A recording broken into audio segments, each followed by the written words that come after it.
Sharpening with stones. This is something I've had for a long time. I can no longer even read the name on it, strangely, and it looks like it says Dad's. And this is a two-sided stone, rougher and smoother on this side. These kind of stones, you always want to use some oil to lubricate them. This is a common household oil. It looks a little rougher than mineral oil, but it's certainly a lot lighter in weight than motor oil. But when I was growing up, I'm pretty sure my grandfather just had motor oil in an oil can, and he just used that. This starts with the angle on this particular setup, but I don't use that because all I can tell you, when I'm sharpening on a stone, and even if it's diamonds, I'm looking for a duplication of what's already on there. And that this would be laying flat is too low, and being up here is too high, and so I'm looking for the place where the knife angle matches what's already on there, and then I just maintain that, and I move this around, and I tend to do this in the circular motion, even if I'm using it on diamond stones or whatever, and do this for a little while. I don't count the strokes myself.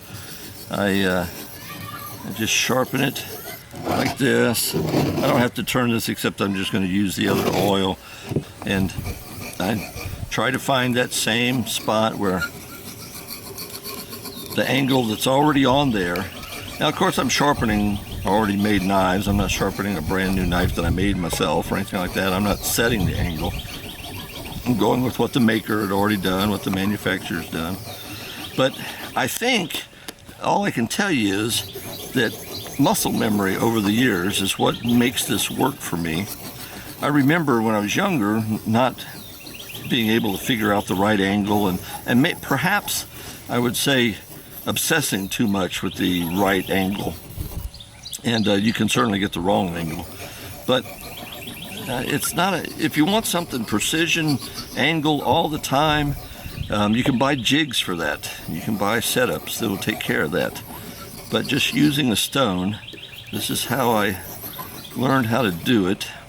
I'm pretty frugal. I'm gonna scrape up a bunch of this oil, and I'm gonna flip it to the other side and use it on the finer stone to try to hone this edge. And I'll tell you that I don't always have the patience for doing something like this, and therefore diamond stones come in more handy for me. A lot of times they're a little more aggressive, and you can get real fine diamond stones that don't take off as much, even though you're wanting to do it quickly. But I can tell you that when I have sharpened with these kind of stones, and I have taken the time and I've done it right, the edge is amazing. The edge is simply amazing. So, like I said, I realize that it's probably muscle memory for me. I just kind of instinctually know how to keep the knife at the angle that I start out with, and that the manufacturers made this at. I'm going to wipe this off, and I'm going to see if it feels like I did anything. It feels like I've got some rough spots. This is a knife that I keep in my shed, in the toolbox, to just have a knife handy. It's one of the knives that if I tried to count all the knives I have, I'd totally overlook this. It's a restaurant knife or something, Bell cutlery or something like that. It says on the side a boning knife would be what they called it.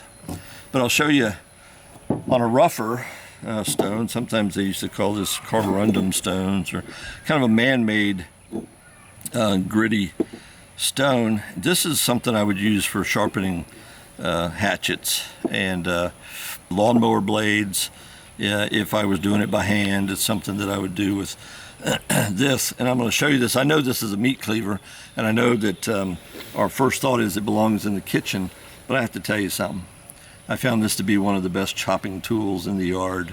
A friend of mine gave me this, and the aluminum scale handles on here are extremely uncomfortable. I have just never gotten around to replacing the handle to make it more comfortable, or reshaping the aluminum to make it more handy. But the weight of this and the size of this, if I need to chop on wood, this would really do it. But I would use something like this, and to be honest, I don't know if I'm being lazy or what, but I don't bother with water or spit. Sometimes I'll spit on these. Water, oil could be used on these, and it keeps the metal shavings from clogging things up. But this is such a rough cut grinder that I don't worry very much about it clogging up.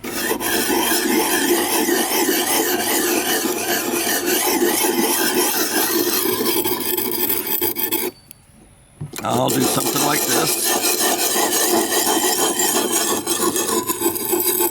A sound that drives my daughters crazy.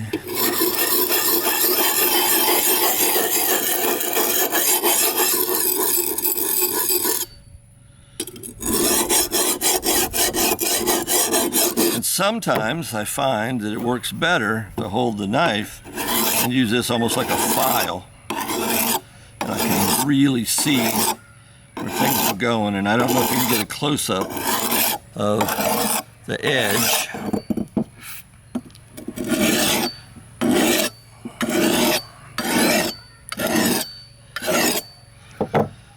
But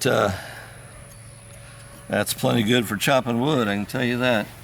That's just kind of some of the basics I wanted to show you.